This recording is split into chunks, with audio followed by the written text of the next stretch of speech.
আমরা লড়াইয়ের জন্য দীর্ঘ প্রস্তুতি নেই।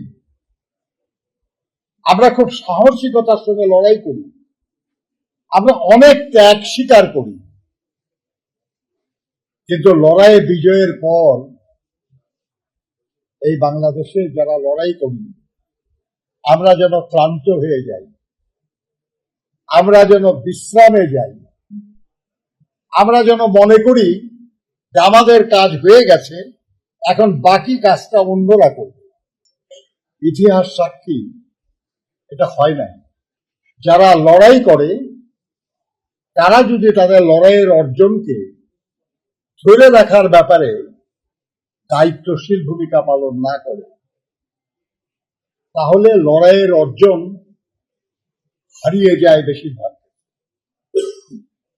আমাদেরও হয়েছে।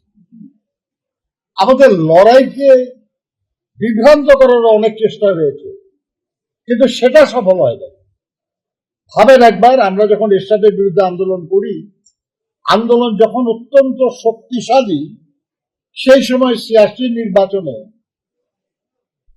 জাতির সাথে বেইমানি করে দুটি রাজনৈতিক দল এরশাদের সঙ্গে নির্বাচনে গিয়েছিল, আওয়ামী লীগ এবং জামায়াত ইসলাম।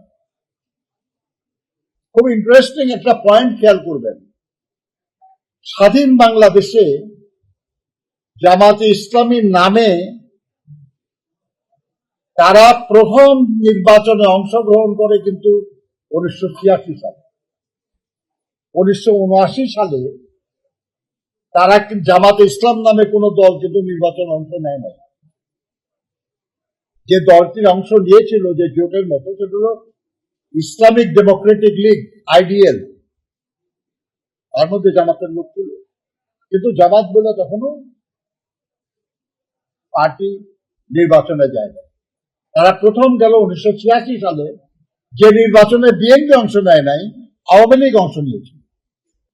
এবং ওই নির্বাচনের যে পার্লামেন্ট, সেই পার্লামেন্ট এরশাদের সামরিক শাসনকে বৈধতা দিয়েছে। ওই পার্লামেন্ট আমাদের জাতীয়করণ অধ্যাদেশ বাতিল করেছে। তারা থাকে না, হয়তো বেড়ে আসছে তারা সংসদ থেকে, কিন্তু তারা যদি না যেত নির্বাচনে, ওই সংসদটাই গঠিত হতো না। অর্থাৎ এরশাদকে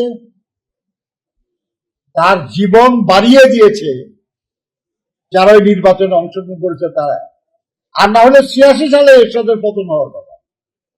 এই যে ৮৭, ৮৮, ৮৯, ৯০, 4টা বছর তার জীবন বাড়িয়ে দেওয়া হয়েছে, এর মূল্য তো পেয়েছে। যারা এই জীবন বাড়িয়ে দিয়েছে তারা এই মূল্য পেয়েছে।